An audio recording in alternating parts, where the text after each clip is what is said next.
Social Security is vital. It's a key support for many. Many seniors depend on it. It helps them pay their bills. It provides peace of mind. This is not just a check, it is security and respect. It is a foundation for retirement. We must always protect this program. Think about your parents, or perhaps your grandparents. They worked hard all their lives. They paid into the system faithfully. Now they expect that support. Social Security is that promise, a promise of a basic income when they can no longer work. It is their earned right, understand? So, when lawmakers talk about changes, especially changes to taxes on benefits, everyone pays very close attention. Seniors worry about their monthly checks. Will they receive less money? Will it become harder to live? These are real, understandable fears. These are valid concerns for many. They deserve clear answers. A recent idea was to stop taxing Social Security benefits. It sounded good to many people, but this change did not happen. Let's explore the reasons why. We need to understand the full story. The complete picture is important, for today's seniors and for tomorrow's. Knowledge is power here. Do you pay taxes on Social Security? The answer is maybe you do. It truly depends on your income. Not everyone pays these taxes. It is not an automatic thing. The government looks at all your money. This includes more than just benefits. It is a figure called combined income. This is what they use. This combined income needs explaining. It is your adjusted gross income, or AGI. Then you add any non-taxable interest, like interest from municipal bonds. Plus you add half of your Social Security benefits. Add these three amounts together. That total number is the key. It determines if you must pay, and how much tax you might owe. For individuals, please listen up. If your combined income is $25,000 to $34,000, you may pay tax on 50% of benefits. If it's over $34,000, up to 85% is taxed. For married couples filing jointly, it's different. The 50% range is $32,000 to $44,000, and over $44,000 up to 85% may be taxed. These are the current federal rules. State taxes can also apply, so you see, only some seniors pay. Typically, those with higher other incomes pay.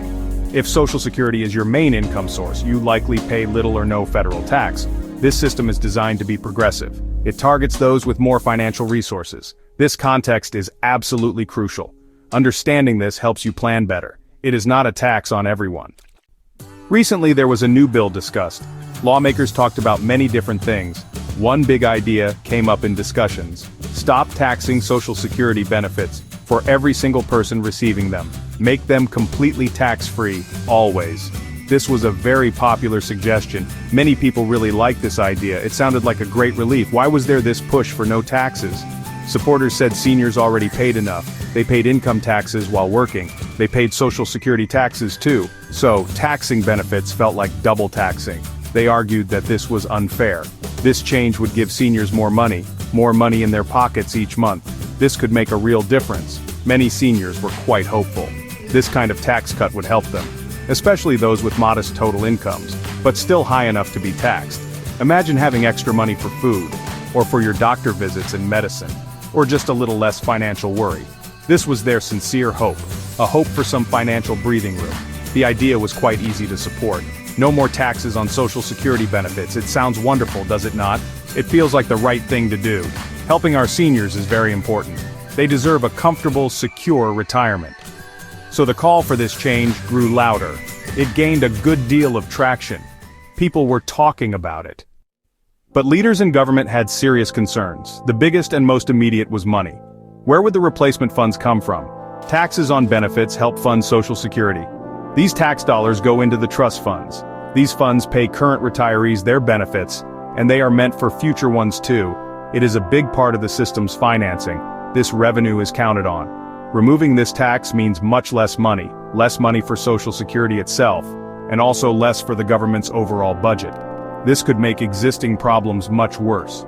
Social Security already faces financial challenges. Long-term funding is a significant worry. This tax cut would add to that stress. It would have a significant financial impact. The numbers were carefully considered. Others thought about the future generations. If we cut this important tax revenue now, what about benefits for your children, or for your grandchildren down the line? Will Social Security still be strong for them? There were also questions about fairness.